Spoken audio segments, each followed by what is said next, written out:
এটি কুষ্টিয়া মেহেরপুর মহাসড়কের মিরপুর এলাকার দৃশ্য।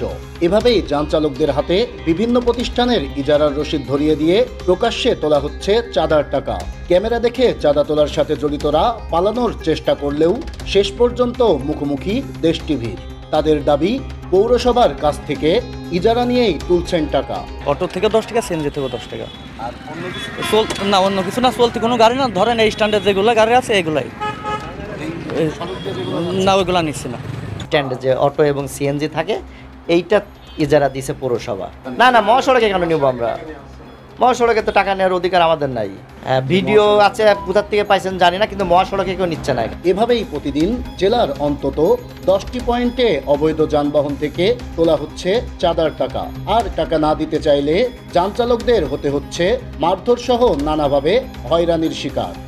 20 টাকা দিয়ে দিলে মাসে 600 টাকা দেওয়া লাগে আমার বিক্রি খরচ। এটা তো সরকারি ফান্ডে যায় না, এটা তো আপনার জোর জমল করে ভাবে অনেক জনের নেয়। এমনি ধরেই বলতে যে পৌরসভার ট্যাক্স হিসাবে 10 টাকা করে নিয়ে নিচ্ছে। না দিলে গাড়ি ছাড়ছে না। আমার ভাড়ায় মানে 300, 400, 500 হয়, তার মধ্যে গাড়ির ভাড়া আলাদা যদি দিতে হয় তো আমার 200-300 টাকা থাকে। 200-300 টাকার মধ্যে যদি জায়গায় জায়গায় দিতে হয়, এখানে দিতে হয়, আপনার 3 মনে দিতে হয়। আমরা কিসের জন্য টাকা দেবো বলে ট্যাক্স দিয়ে নিবে, কিসের কি আমরা বুঝতে পারিনি। আমরা ধরেন এরপর গরিব মানুষ চলছি। হাইওয়ে পুলিশের তথ্য মতে জেলায় অবৈধ যান রয়েছে 5000-এরও অধিক, যার হিসেবে প্রতিদিন এসব যান থেকে মহাসড়কে চাঁদা উঠছে প্রায় 10 লক্ষ টাকা, যা মাসে দাঁড়ায় কয়েক কোটিতে।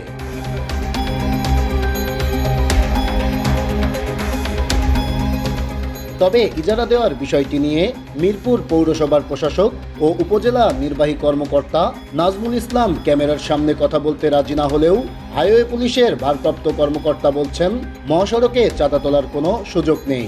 এ বিষয়ে অভিযোগ পেলে আইনগত ব্যবস্থা নেবেন তারা। না, আসলে আমার কাছে স্পেসিফিক এরকম কোনো অভিযোগ এখনো আসে নাই। অভিযোগ পেলে আমি অবশ্যই আইনগত ব্যবস্থা নেব। মহাসড়কে শৃঙ্খলা রক্ষায় চাঁদাবাজি বন্ধে দ্রুত প্রশাসনের কঠোর পদক্ষেপ নেওয়ার দাবি জেলার সচেতন মহলের। নাইদা সান্তিতাস, দেশ টিভি, কুষ্টিয়া।